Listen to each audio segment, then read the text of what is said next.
Hi there. My name is Richard Liu, and I am Albany Unified's teacher on special assignment. And my role is to support the rollout of educational technology in this upcoming school year. And I'm super honored and privileged and excited to be one of the first people to welcome you to the 2021 school year. I think it's actually going to be a fantastic school year. As I think about kind of the arc of educational history. You think that we started with the one-room schoolhouse many years ago. We had chalkboards, and then it evolved to having these really cool high-tech whiteboards. All of a sudden, there was an overhead projector, which projected an image on the screen for teachers.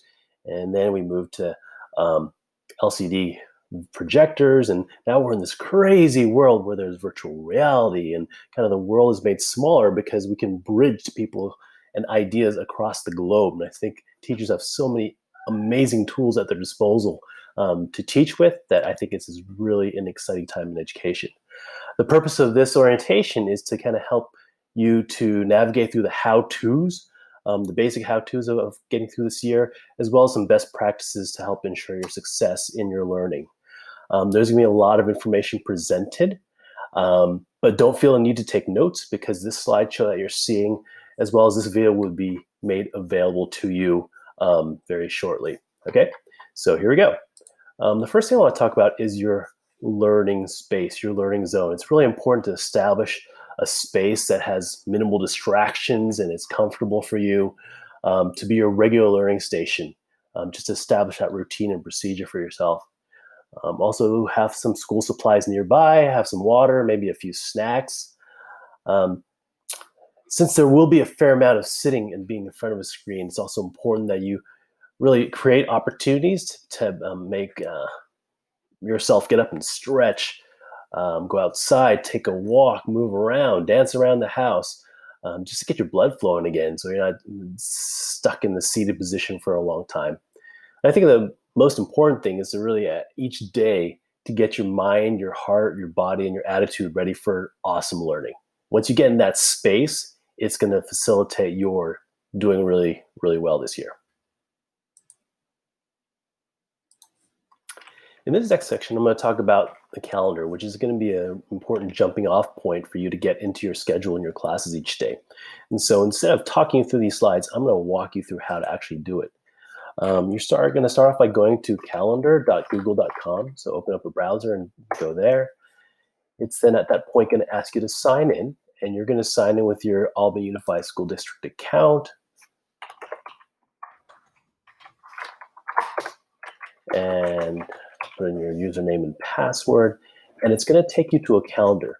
Now, what the teachers have done is that they have already pre-populated the entire calendar with your schedule for the year. So I'm going to actually go to September so you can see what a full schedule will look like. So there we go. Every single class for the entire year has already been pre-populated on here. And so to show you an example of what one class would look like, if I click on a particular event, it would tell me this first number 1 tells me its first period.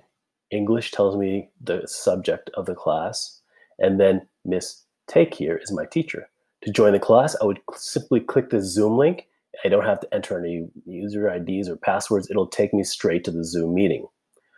If I take a look here, I can click more and see all my classes for that day. So it tells me at 9 a.m., first period, I have English with Miss Take. 10 a.m., I've got a second period class with math from Miss Step. 10:55, got a third period class of PE with Miss Old Toe. And 11:40, I've got fourth period history with Miss Elanius. And so you can, as you scroll through the entire year, everything is already there. And so that's how you're going to enter each of your Zoom classes each day. Now, this is the month view. One of the first things I suggest you to do is that click on this, and you can see that you can have day view, week view, year view. Your default will show weekends. I think one thing that you might want to do is just to click off the show weekends so that you are just focused on weekdays. One thing that I also strongly advise is that you can actually add your personal events into the calendar to help you manage your time. And so clicking on a particular day, you can add your karate class or a family event just so you can see what your schedule looks like. You might also want to plan in your study time, your homework time, so that you can help manage your time. So again, this is month view. We could also switch to week view. It'll show you everything for the week. And then we could also drill down all the way down to day view, and I can see my classes for that particular day. Also on this calendar, your due dates for all your assignments on Google Classroom will also pre-populate on here by themselves. And so you can expect to see that as well. I would strongly recommend during a school day that you leave a tab with your calendar window open so that you can easily go from class to class. If you ever get disconnected from a class, simply going to your calendar window and clicking that Zoom link again will get you in, okay? Second thing I want to talk about today is Zoom. And Zoom is our video conferencing platform where we'll do synchronous learning. Synchronous learning means that's when you'll actually be meeting live with your teacher and your classmates. But before we go into Zoom, there's some thing that we need to do to help make sure that attendance gets taken accurately. And so that is, you're going to go to zoom.us. And you don't, again, don't have to do this now, but definitely do it later. Teachers will be taking attendance based upon the participant window.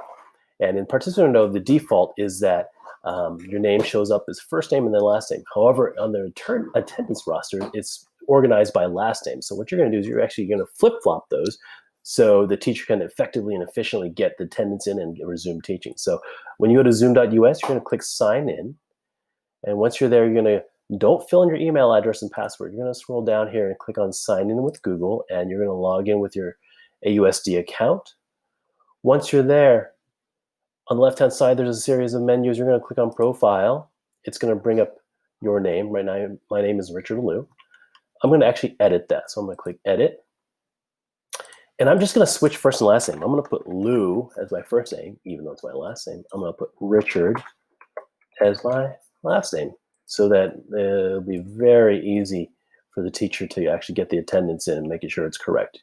You're going to click Save Changes, and then you're good to go. It'll stay this way for good. And so now let's talk about actually getting into Zoom and using it. All right, then let's go ahead and go to our first Zoom class. So have my calendar open. I'm going to go to first period. I'm going to click that first period. I'm going to English to Mistakes class. And so I'm going to click this join the Zoom meeting. Hopefully before this, you've already installed Zoom onto your computer. Click open Zoom. And now I'm going to click join with video. And it's going to connect. And there's Miss Take. She's ready for class. Awesome. The first thing you should always do when you start a Zoom meeting is to turn on several things, a couple settings. So first, click on the participant menu. This will bring up this menu and it'll stack right next to your regular screen. And then go ahead and click on the chat menu. And then what you're going to do is I'm going to show you a couple of these things. In the participant menu, here are the things that you can do. You can raise your hand. So if I click raise hand, the teacher will see that I've raised my hand and I have a question to ask or I have a comment to make. If the teacher calls on me, at this point I can unmute myself. Well, the teacher may unmute you, or the teacher may ask you to unmute yourself. You can do it in two ways. You can click this microphone, you can click this unmute button, or you can press the space bar, and that will also unmute you. Once you're done talking, you're going to click on lower hand, and the hand goes away. Alternatively, you could also use the chat menu. And some teachers will have you chatting to everyone. Other teachers will only have you chatting to them. And so if you want to, you could also answer a question on this. I think the answer is 4 because 12 divided by 3 is 4. Or you could say, could you please repeat the question? And the teacher will see the chat, acknowledge it, probably share the answer out loud to the whole class. Other times, the teacher may put you into something called a breakout room. A breakout room, what it is it's setting you and a small group of students into a class, into a separate little room to have a discussion. And so let me go ahead and have Ms. Chat send us into the breakout rooms. I'll be asked to join breakout rooms. So once I click that, I will be in a room with all the other participants. Now it's only me because nobody else came to class today, unfortunately. But once you're in class, the teacher may ask you, hey, you should need to share your screen and answer the prompt. And so that may involve you clicking share screen.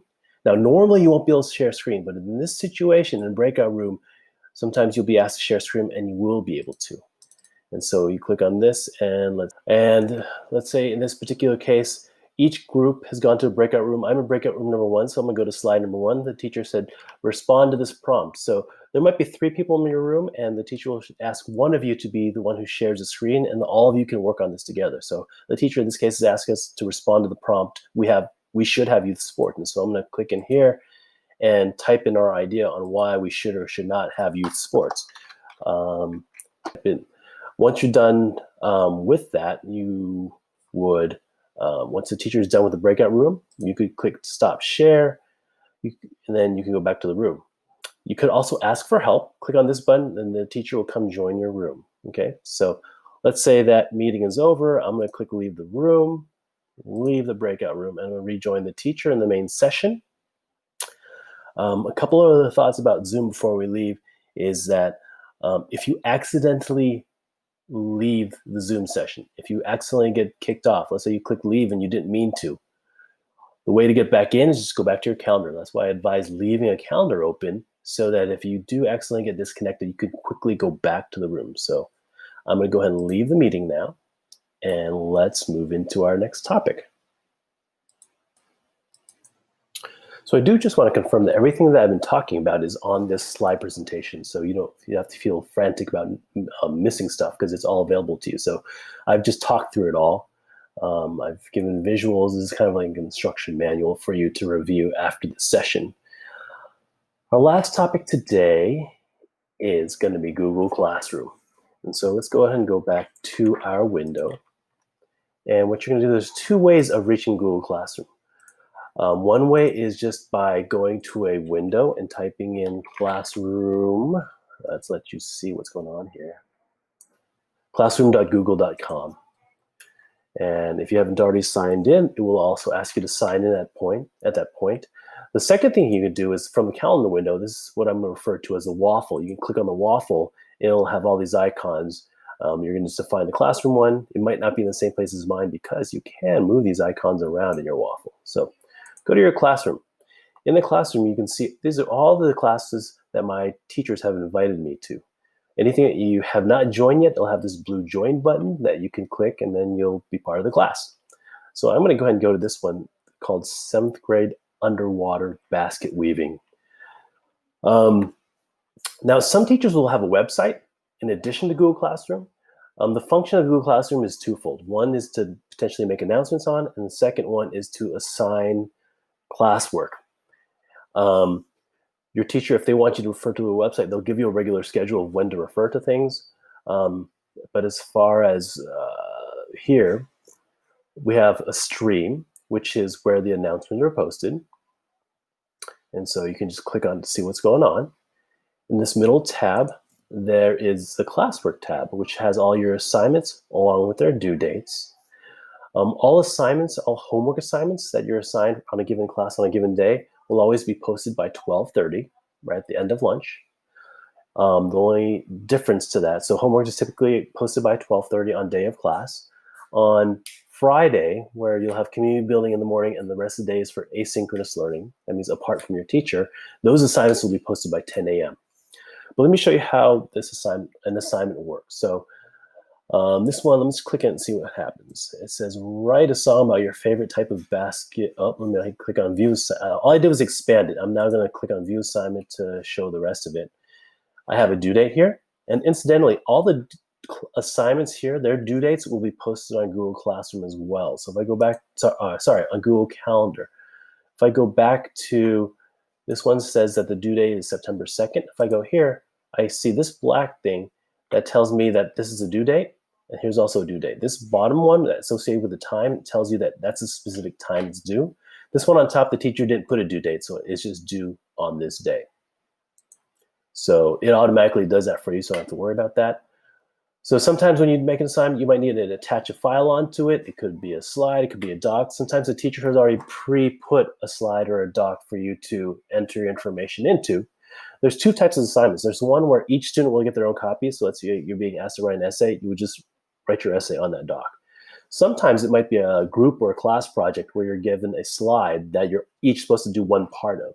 Make sure if you get an assignment like that, you just work on your page and don't alter or edit other people's pages, because it gets a little disruptive. And so make sure you're only working on your particular page.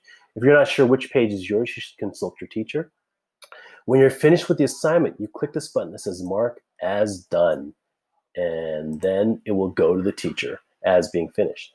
If you realize half an hour later, wait a second, I want to change something, you won't be able to change it anymore unless you click unsubmit. If you unsubmit, it comes back to you momentarily, and you have a chance to edit it, fix things, and then hit mark as done again when you're completely finished. One note about late work. Teachers have settings to receive notifications when you submit late work. However, their emails might get full, and one thing I recommend is if you do turn an assignment that is late, 3 or 4 days, a week late, teacher might have already graded the rest of your classmates. For your own sake, I would recommend sending an email to your teacher saying, hey, I just finished this assignment. I know it's a bit late, but it's there. Could you please make sure you look at it? And so that will be helpful for both you and for the teacher. There's one other thing I'll talk about in Google Classroom, where there's something called Guardian Summaries, where guardians will receive a regular report on whether assignments are done or not. And so teachers are in the process of getting that set up as well. That's all I have right now. I think with all these tools, it'll help you get started. Your teacher will give you more specific directions. But as I said earlier, you are going to have an awesome, amazing school year. Teachers are so excited to be with you and to get started. As far as this stuff, if you don't remember the stuff that we talked about, that is absolutely fine. It is going to be available to you both in this video form, which will be posted, as well as this presentation. So I just want to wish you a great, great year. If you have any further questions, you can always reach out to your teachers or your counselors, and they'd be happy to help you. Bye, everybody. Thank you. Thanks a lot.